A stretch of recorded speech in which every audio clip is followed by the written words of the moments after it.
Hello hi friends, welcome back to our channel car driver vlogs. Friends, ఈరోజు ఈ వీడియోలో automatic car driving అనేది ఎలా చేయాలి అనే దాని గురించి క్లియర్గా ఎక్స్ప్లెయిన్ చేశాను. సో కొత్తగా బిగినర్స్ ఆటోమేటిక్ కార్ నడపాలంటే సులభంగా ఇప్పుడు నేను చెప్పే పద్ధతి పాటించినట్టయితే మీకు చాలా తొందరగా ఆటోమేటిక్ కార్ నడపడం అయితే వస్తుంది. సో దాని గురించి క్లియర్గా ఎక్స్ప్లెయిన్ చేశాను. వీడియో మాత్రం స్కిప్ చేయకుండా లాస్ట్ వరకు చూడండి. అదేవిధంగా మన వీడియో నచ్చినట్టయితే ప్లీజ్ కంపల్సరీ లైక్ చేయండి, షేర్ చేయండి, మన ఛానల్ని సబ్స్క్రైబ్ చేసుకోండి. ఇక మనం లేట్ చేయకుండా వీడియోలోకి వెళ్ళిపోదాం. ఫస్ట్ మీకు ఆటోమేటిక్ కార్ యొక్క గేర్స్ గురించి క్లియర్గా ఎక్స్ప్లెయిన్ చేస్తాను. ఇక్కడ మీకు నేను చూపిస్తున్న కార్ వచ్చేసి Toyota Innova Crysta automatic car 2.8. ఇక్కడ మీకు ఫస్ట్లో పీ కనిపిస్తుంది చూడండి. పీ అంటే పీ పర్ పార్కింగ్. కార్ ఆగి ఉన్నప్పుడు ఎప్పుడైనా పీలో ఉంటుంది. ఇక్కడ కింద ఆర్ ఉంది చూడండి. ఆర్ అంటే రివర్స్. కార్ని రివర్స్లో పార్కింగ్ చేయాలన్నా వెనకకి వెళ్ళాలన్నా ఇలా ఈ గేర్ లివర్ని తీసుకొచ్చి ఆర్లో పెట్టుకుంటే రివర్స్ వెళ్తుంది. దాని కింద ఎన్ చూడండి. ఎన్ అంటే న్యూట్రల్.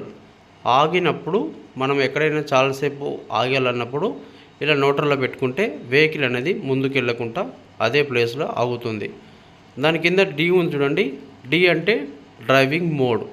ఒక్కసారి మనం ఆటోమేటిక్ గేర్ లివర్ని తీసుకొచ్చి ఇలా డీలో పెట్టేసుకుంటే ఎంత స్పీడ్ అయినా ఎంత స్లో అయినా వెళ్ళిపోతుంది. ఇక్కడ డి పక్కన ఎస్ ఉంది చూడండి. S plus S minus. S అంటే స్పోర్ట్స్ మోడు. ఒక ఆటోమేటిక్ కార్ని మాన్యువల్ మోడ్లో ఇలా నడపవచ్చు అన్నట్టు. Sports mode, manual mode. Automatic కార్ని మాన్యువల్ మోడ్లో నడపాలన్నప్పుడు ఇలా జస్ట్ ఈ గేర్ లివర్ని ఇలా పక్కకు జరిపినట్టయితే మాన్యువల్ మోడ్లో గిన నడపవచ్చు. సపోజ్ మీకు ఏఎంటీ చిన్న కార్స్ ఉన్నాయనుకోండి, అక్కడ మీకు ఎం ఉంటుంది. ఎం ప్లస్ ఎం మైనస్ ఉంటుంది మాన్యువల్ మోడ్ అన్నట్టు. ఇక్కడనేమో ఎస్ ఉంది, స్పోర్ట్స్ మోడ్ అన్నట్టు. Sports mode plus manual mode ఇందులో మనం పెట్టుకొని మాన్యువల్ మోడ్లో నడపాలన్నప్పుడు ఈ గేర్ లివర్ అనేది ఇక్కడ సెట్ చేసుకోవాలి. ఏఎంటీ చిన్న సైజు కార్లకి 1000, 1200, 1500 cc లోపు ఉన్న కార్స్కి ఇక్కడ పైన పి అనే ఆప్షన్ అయితే ఉండదు. ఖాళీ ఎన్ అనే ఆప్షన్ ఉంటుంది. న్యూట్రల్లో పెట్టుకొని ఆపవలసి ఉంటుంది. సపోజ్ ఇక్కడ చూడండి, ఏఎంటీ కార్. కొన్ని ఆటోమేటిక్ కార్స్కి ఇలా పి అనే ఆప్షన్ ఉండదు. R and D, M plus M minus ఇలా ఉంటుంది అన్నట్టు గేర్ ప్యాటర్న్ అనేది. ఇక్కడ మన కార్ యొక్క ఇంజన్ సీసీ ప్రకారంగా గేర్ బాక్స్ సైజెస్ అయితే మారుతూ ఉంటాయి. ఇలా కొంచెం ఏఎంటీ కార్ తీసుకున్నారనుకోండి, మనం నడుపుతున్నప్పుడు గేర్స్ ఆటోమేటిక్గా చేంజ్ అవుతున్నా కొంచెం జర్క్ వస్తుంది. అంత స్మూత్గా అయితే ఉండదు. సపోజు సివిటీ గేర్ బాక్స్ తీసుకున్నట్టయితే స్మూత్గా ఉంటుంది. గేర్స్ అనేది మనకు జర్కు రాకుండా స్పీడ్గా పికప్ అయితే అందుకుంటుంది. సపోజు సూపర్ సివిటీకి ఉంటుంది. Super CVT and DCT, dual clutch transmission ఇలా సపరేట్గా ఉంటాయి. సో ఈ టాపిక్ మీద ఆటోమేటిక్ కార్స్ అనేది ఎన్ని రకాలుగా ఉన్నాయి, వాటిలో తేడాలు ఏంది అనే దాని గురించి నేను ఒక స్పెషల్ వీడియో చేస్తాను. అందులో మీకు క్లారిటీగా ఎక్స్ప్లెయిన్ అయితే చేస్తాను. ఓకే. యాక్సిలేటర్, బ్రేక్, దీనికి మాత్రం క్లచ్ ఉండదు. మాన్యువల్ కార్కి అయితే ఈ ప్లేస్లో క్లచ్ ఉంటుంది. ఇది ఆటోమేటిక్ కారు కనుక దీనికి ఓన్లీ యాక్సిలేటర్, బ్రేక్ రెండే ఉంటాయి.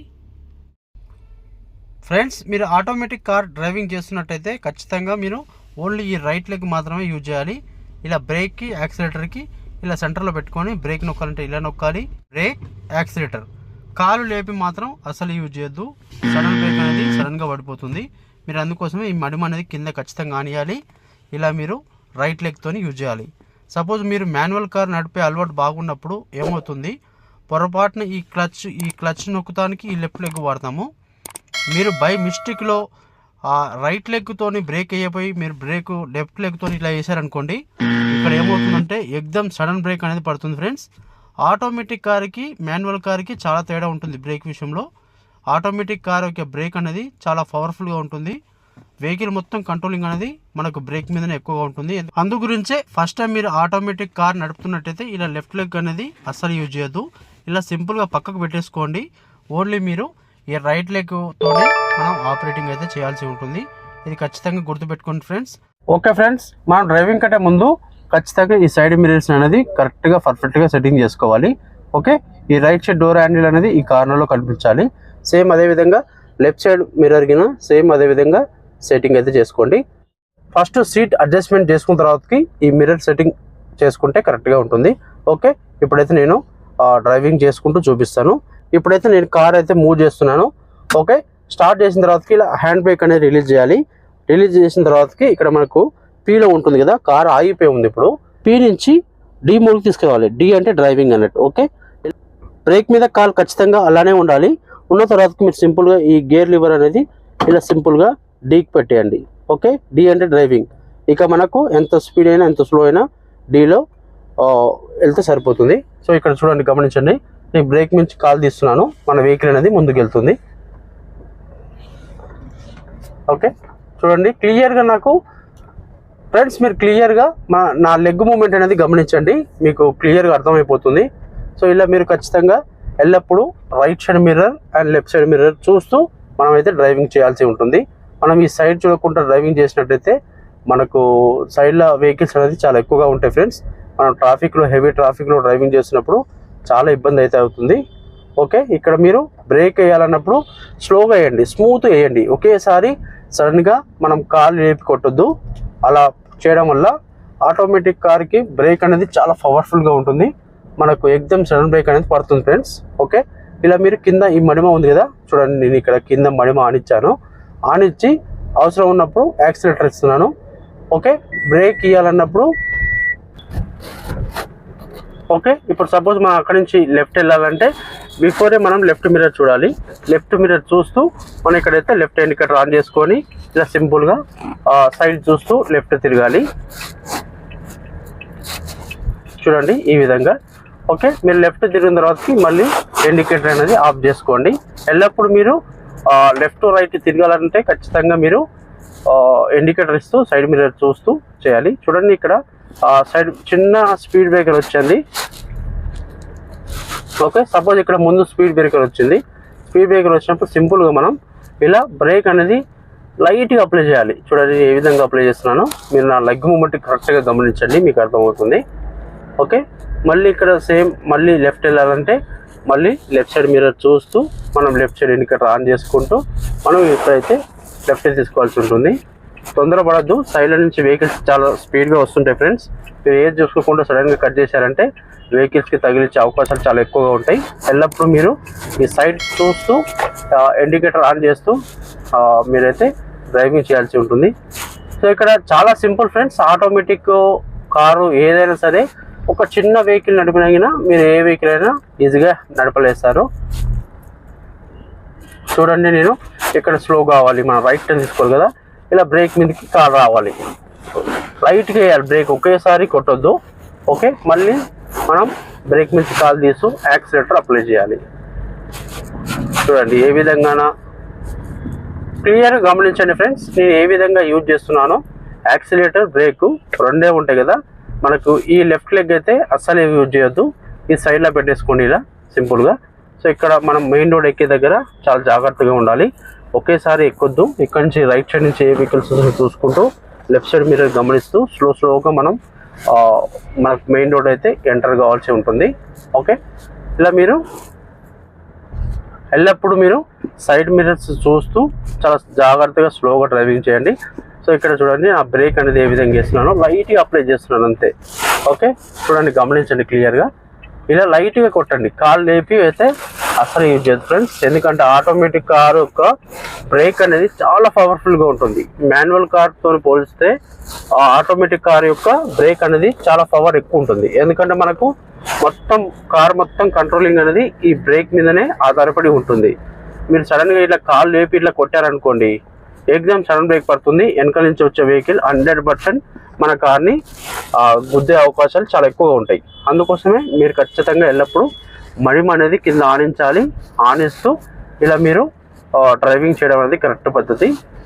ఇలా చాలా సింపుల్. ఆటోమేటిక్ కార్ నడపడం, మీరు ఒక్క వెహికల్ ఏ వెహికల్ డ్రైవింగ్ చేసినా అన్ని వెహికల్స్ అయితే మీరైతే ఈజీగా నడపలేస్తారు ఫ్రెండ్స్. మనం డ్రైవింగ్ చేస్తున్నప్పుడు ఒకటే లైన్లో డ్రైవింగ్ చేయాల్సి ఉంటుంది ఫ్రెండ్స్. ఎందుకంటే మనం లైన్లో కరెక్ట్గా వెళ్ళలేదంటే వెనక నుంచి వచ్చే వాళ్ళు కన్ఫ్యూజ్ అవుతుంటారు. సో వీళ్ళు రైట్ వెళ్తారా లెఫ్ట్ వెళ్తారా అనేది వాళ్ళకైతే కన్ఫ్యూజ్గా ఉంటుంది. అందుకోసం మీరు ఎల్లప్పుడూ ఒక లైన్లో పెట్టుకొని డ్రైవింగ్ చేయండి. ఫస్ట్ టైం మీరు ట్రాఫిక్లో డ్రైవింగ్ చేస్తున్నట్టయితే మీరు ఆ ఫస్ట్ లైన్ కాకుండా ఇలా సెకండ్ లైన్ కానీ థర్డ్ లైన్ కానీ పెట్టుకొని డ్రైవింగ్ చేయండి. ఓన్లీ మీకు 2 లైన్సే ఉన్నాయంటే ఇలా సెకండ్ లైన్లో పెట్టుకొని డ్రైవింగ్ అయితే చేయాల్సి ఉంటుంది. ఓకే, చూడండి ఇలా నేను ఇలా సింపుల్గా, సపోజ్ ఇక్కడ మనం కొంచెం రోడ్డు ఖాళీగా ఉంది, కొంచెం స్పీడ్గా వెళ్తున్నాం. ఓకే, స్పీడ్గా వెళ్తున్నంతసేపు యాక్సిలేటర్ అనేది ఇస్తూనే ఉండాలి. సపోజ్ అక్కడ కొంచెం యూటర్న్ ఉంది, ఇక్కడ నుంచి మనం ఏం చేయాలి, బ్రేక్ మీద కాలు పెట్టుకోవాలి. ఇట్లా అప్లై చేస్తూ స్లోగా అప్లై చేస్తూ ఉండాలి. ఓకే, ఇలా టర్నింగ్ యూటర్న్ క్రాస్ అయిన తర్వాతకి మళ్ళీ బ్రేక్ నుంచి కాలు తీస్తూ లైట్గా యాక్సిలేటర్ ఇస్తుండాలి. ఇలా ఎల్లప్పుడూ బ్రేక్ మీదకి కాలు రెడీగా రావాలి, ముందే రావాలి. అక్కడ మనం సపోజ్ అక్కడ ముందు ఆగుతున్నామంటే ఇక్కడ నుంచి మనం ప్రిపేర్గా ఉండాలి. లైట్గా అప్లై చేస్తూ మనం బ్రేక్ వేయాల్సి ఉంటుంది. సో ఇక్కడ కొంచెం రోడ్డు ఖాళీగా ఉంది, కొంచెం స్పీడ్గా వెళ్తున్నాను. ఇక్కడ మీరు మిర్రర్స్ చూస్తూ డ్రైవింగ్ చేయండి. ఎల్లప్పుడూ మిర్రర్ చూడకుండా మాత్రం డ్రైవింగ్ చేయొద్దు. మీకు వెహికల్స్ ఉండకపోని మీరు ఖచ్చితంగా మీరు ఈ సైడ్ మిర్రర్స్ చూస్తూ డ్రైవింగ్ చేయాల్సి ఉంటుంది. ఫ్రెండ్స్, ఈ విధంగా మీరైతే ఆటోమేటిక్ కార్ని చాలా సింపుల్గా నడిపేయచ్చు. మీరు ఆటోమేటిక్ కారు ఎంత చిన్న కారు నడిపినా పర్లేదు ఫ్రెండ్స్. మీరు ఏ కార్ అయినా ఆటోమేటిక్ కారు ఈజీగా నడపవచ్చు, ఎంత పెద్ద వెహికల్ అయినా పర్లేదు. ఒక చిన్న బండిని నడిపినా మీకు సేమ్ ఉంటుంది. కొన్ని వెహికల్స్కి కొంచెం పికప్ తక్కువ ఉంటుంది, కొన్ని వెహికల్స్కి చాలా ఎక్కువ ఉంటుంది. ఇలా మీరు ఎంత ట్రాఫిక్ ఉన్నా సరే ఆటోమేటిక్ కార్ అయితే ఈజీగా నడపవచ్చు. మీరు ఈ విధంగా అన్ని కరెక్ట్గా సెట్ చేసుకొని చూసుకొని డ్రైవింగ్ అయితే చేయండి, సరిపోతుంది. ఓకే ఫ్రెండ్స్, ఇది ఈరోజు వీడియో. మీకు ఎలా అనిపించింది అన్న దాని గురించి ఖచ్చితంగా నాకు కామెంట్ రూపంలో తెలియజేయండి మీ అభిప్రాయాన్ని. అదేవిధంగా వీడియో నచ్చినట్లయితే ప్లీజ్ కంపల్సరీ లైక్ చేయండి, షేర్ చేయండి, మన ఛానల్ని సబ్స్క్రైబ్ చేసుకోండి. Thanks for watching my video. Thank you so much. Good bye.